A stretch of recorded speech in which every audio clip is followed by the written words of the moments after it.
Hi, it's Chris from Wood Window Makeover, and I'm welcoming you to our Wood Window Museum dedicated to our favorite thing, wood windows. And right behind me, you'll see an amazing double hung. This right here would be considered the archetypal window. The archetypal meaning the pinnacle, the perfect window. It is what craftsmen had been building towards for thousands of years. So much design perfection inside this window right here, down to the joints, the way everything is laid out, the way the weights even work inside of it. A perfect window. But the journey to get there was long and far from perfect. That's right, it took almost, I'd say, 6,000 years to get from the hole in the cave to the perfect window. And along the way, we had some amazing designs, even some engineering feats that helped out throughout society, like the arches. Arches are really kind of just windows, and they helped design things like the Colosseum. They brought irrigation through the aqueducts. So much cool things. When you look at it, you realize those are just windows. And a lot of that is achieved through some amazing wood. Now, we like to use Akoya here, a great product. It lasts forever. It guaranteed up to 50 years.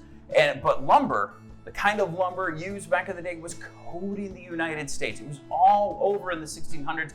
And you know what? It stayed pretty healthy until about the 1850s. And then something popped up. A lot of industries popped up, thanks to steel, because we could make the railroads. And through that, industry boomed, including the window industry. And we see some of the great examples today of all the great windows that you can make. And that's thanks to these guys: steel industry, the glass industry, the lumber industry, all coming together.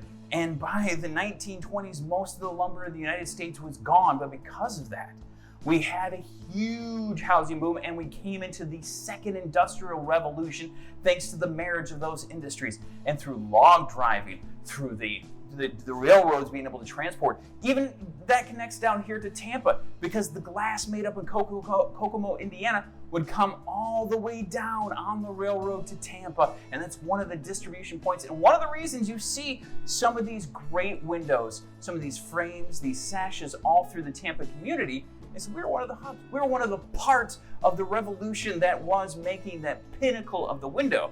And you may be asking, your pinnacle in the 1940s? 80 years ago? Well, that's right, because now we're kind of sliding backwards. It's called planned obsolescence. And that's one thing you're learning about here at the museum, is the windows have traded in their longevity for a word called efficiency.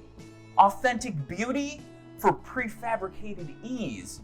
And because of that, it really is fueling a different industry. An industry where failure is kind of the model. Supply and demand at its basic feet.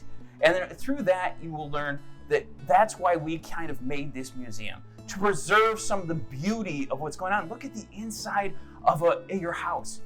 Those are like picture frames, not windows. They're beautiful art that just speaks, even down to your most basic hardware. When you look at the handles, the hinges, the locks on all the windows, they are a beauty and an efficiency in their own. And that's why we have the museum here, for you to see all the great works that we're doing all throughout the United States. You can see it here locally, and then even inside here at the museum. Now, we're changing the exhibits all the time, so I'll leave it up to you. You go check it out for yourself.